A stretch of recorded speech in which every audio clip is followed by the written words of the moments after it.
예, 안녕하십니까. 새누리당 원내대변인 윤영석입니다. 현안 브리핑을 하겠습니다. 민생경제법안 처리로 국민들께 선물을 선사해드려야 합니다.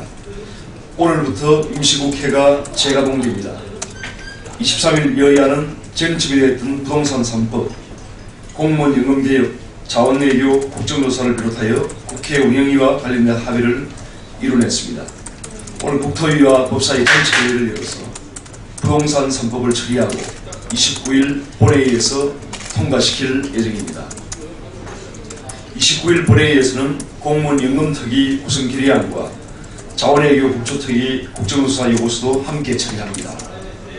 두 특위의 활동기간은 이날로부터 100일간으로 청와대 필요할 경우 특위 합의를 거쳐 한 차례에 한해 25일 범위 내에서 연장할 수 있도록 했습니다. 공무원 연금특위 활동기간 종료 시까지 공무원 연금 관련 법률안을 본회의에서 처리한다고 합의문에 명시하여 공무원 연금개혁 법안의 처리 시한을 사실상 내년 4월 임시국회까지로 하였습니다. 두 특위는 활동기간을 최대한으로 사용하더라도 늦어도 내년 4월 임시국회까지는 활동을 매듭지어야 합니다. 공무원 연금개혁 논의를 위한 국민대타협기구도 오는 30일까지 국회 내에 설치토록 하고 연금특위가 구성된 날로부터 90일간 활동하도록 했습니다. 청와대 문구유출 관련한 국회 운영위원회는 내년 1월 9일에 소집합니다. 연내 처리하지 못하는 경제민생법안 및 국정조사특위 조사계획서, 국회 동의가 필요한 인사안 등은 내년 1월 12일 본회의를 소집해서 반드시 통과시켜야 합니다. 합의에도 불구하고 합의 이행 과정에서 난관도 있을 것입니다. 갈 길이 바쁩니다. 오랜 시간 동안 타협을 통해 어렵게 합의를 이루었습니다. 지금도 많이 늦었습니다. 더 이상 미뤄서는 안 됩니다. 무엇보다 임시국회가 경제 활성화 및 민생법안 처리를 위해 소집된 만큼 하루속히 경제 민생법안을 처리하여 국민들께 선물을 선사해드릴 수 있도록 해야 합니다. 다음, 인터넷 해킹 국가 안보 위협으로 인식 변화를 해야 합니다. 전 세계적으로 총성 없는 인터넷 해킹 전쟁이 벌어지고 있습니다. 미국에서는 소니 픽처스 해킹의 범인으로 북한이 지목되어 브라락 오바마 대통령의 대응 성명이 있었습니다. 이후 북한 인터넷망은 이틀 연속 다운되었습니다. 국내에서는 한수원에 대한 해킹으로 국내 원자력 발전소의 내부 자료가 또다시 인터넷에 공개됐습니다. 지난 15일 이후 5번째입니다. 한수원을 해킹했다는 원전 반대 그룹은 성탄절부터 고리 1, 3호기, 월성 2호기를 중단하지 않으면 원전 자료 10만여 장을 모두 공개하고 2차 파괴도 실행에 옮기겠다며 위협까지 가하고 있습니다. 사이버 해킹은 이제 더 이상 개인적인 범죄 수준이 아닙니다. 국가의 산업망을 비롯해 국가 안보를 위협하는 수준으로 진화하고 있습니다.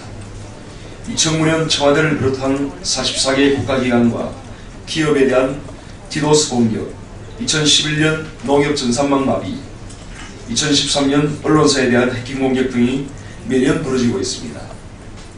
해킹 직후에는 철저한 대비를 하겠다 했지만 2014년 또다시 국가 주요 시설인 원전의 내부 자료가 해킹되었습니다. 원전은 국가 전력 공급뿐 아니라 국민의 생명을 위협할 수 있는 국가 중요 시설입니다. 해킹되었다는 사실도 충격적이지만 정부 및 한수원이 안전하다며 안이하게 대처하는 모습은 더욱 우려스럽습니다. 과연 정부 및 국가 기관 시설에 대한 해킹 방어 준비를 제대로 하고 있는가에 대한 의문이 듭니다. 사이버 해킹은 국민의 안전을 위협하고 국가의 안보를 붕괴시킬 수 있는 것입니다. 사이버 해킹은 테러이자 총성 없는 전쟁과 다름없습니다. 때문에 국가 안보 위협 차원의 인식 변화가 필요합니다. 국가적 차원에서 정부 기관 및 국가 기관 시설 보안의 총체적 점검과 사이버 방어 체계를 획기적으로 개편해야 할 것입니다. 새누리당은 이번 유출 사건 규명과 함께 종합적인 방지 대책을 마련해 나갈 것입니다. 또한 향후 수습 대응 과정에서 위협한 부분에 대해 강력한 국회 차원의 대책을 세워 국민의 안전을 지켜나갈 것입니다. 다음으로 노동시장 구조 개편을 위한 첫걸음을 떼었습니다. 노동시장 구조 개혁의 첫걸음이 시작되었습니다. 23일 노사정위원회가 노동시장 구조 개편에 대한 노사정 대타협 합의문을 채택했습니다. 노동시장 구조 개선 원칙과 방향에 합의하고 내년 3월까지는 노동시장을 바꾸기 위해 노동시장 이중구조, 임금, 근로시간 정년 등 근로조건, 사회안전망 정비 등 3대 의제에 대해서 논의를 합니다. 노동시장 양극화는 우리 경제와 사회 통합의 발목을 잡고 있습니다. 노동시장 개혁은 더 이상 미뤄서는 안 될 시대적 과제입니다. 이번 합의문이 노동개혁의 큰 방향에 대해 원론적 수준으로 이루어졌기 때문에 세부 논의 과정은 많은 난관이 예상됩니다. 노동시장 구조개혁의 핵심은 과보호되고 있는 정규직과 비정규직 간의 차별 해소입니다. 정규직과 비정규직 간 비합리적인 차별 구조는 사회 정의에도 어긋나는 것입니다. 비정규직 처우에서는 기존 정규직의 양보 없이는 어렵습니다. 그러나 정규직의 일방적인 양보를 바랄 수는 없는 것입니다. 기존 정규직의 고용 불안을 해소하는 것이 무엇보다 중요합니다. 사회 안전망 강화를 통해 불안을 최소화해야 할 것입니다.